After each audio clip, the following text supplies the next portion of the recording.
If I could turn back time. This here represents time in this lifetime with passing moments we can never take back. Sadly, many people leave this life without even having tried to fulfill their dreams, and time just keeps ticking away. Let me take you to Christmas time, 2012, when I got the call from my sister, Joy. Stage 4, pancreatic cancer, and stage 2, breast cancer. I have 3 months to live. That's what they tell me, she said. I guess I'm not going to see my bucket list. Until then, I didn't even know what a bucket list was. But you know what? We made one big thing happen right away. Times Square in the bitter winter cold, and yet we were feeling warm and excited because there we were, looking up at this 12-foot ball coming down this 475-foot tower with 1 million voices, cheering together. 5, 4, 3, 2, 1. Happy New Year! Oh, and it rained confetti and cheers and music and balloons and, oh my gosh, everybody kissing each other and hugging each other. The air was filled with love, and time stood still as I watched my sister just looking up at that beautiful bright ball, beaming with hope and joy. We had just welcomed another new year. It was magical. 2 years into her journey, I woke up unable to move and was diagnosed with a brain tumor.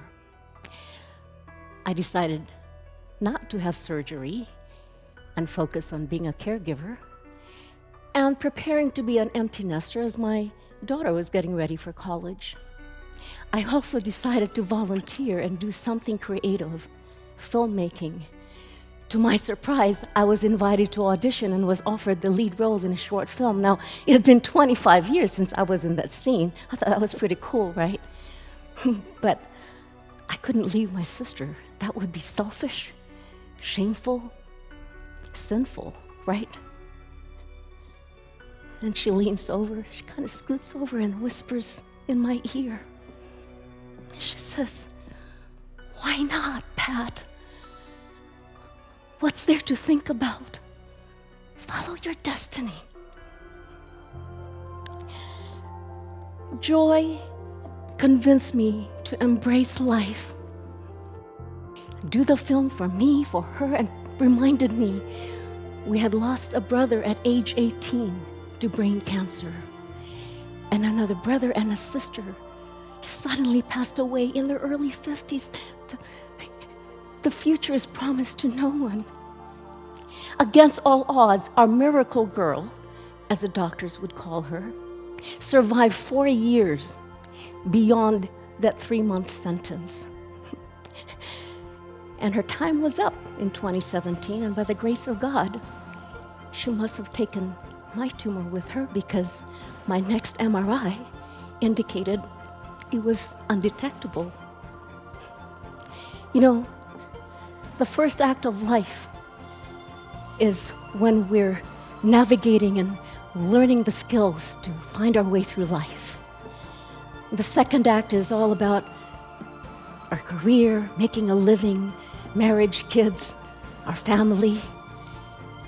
And our third act is a time of reflection, wisdom, and leaving some kind of a legacy.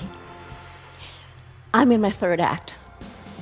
And I realized that I may not have been afraid to die, but perhaps I was afraid to fully live. In my 60s, I reconnected with an old love, show business, and it's about finding joy in the journey and embracing our evolution, our own evolution. You see, there's a simple and foolproof way to find out if hope and potential happiness are in our future. And it's been known to mankind for thousands of years, and I'd like to show it to you, okay? Raise your hand up high, please. I know you may have done this before, but it's good to be reminded. And place a hand over your heart. You feel it beating. And you know it's not over yet. No matter how dark our days may be, that beat reminds us that the universe is waiting for us to evolve right along. Life is a gift that keeps on giving. See, time's up. This is all we have, you guys. Life is not a dress rehearsal. And in the words of Wayne Dyer, don't die with the music still in you. And I'd like to add, don't die with the story of a life well lived still in you. Thank you.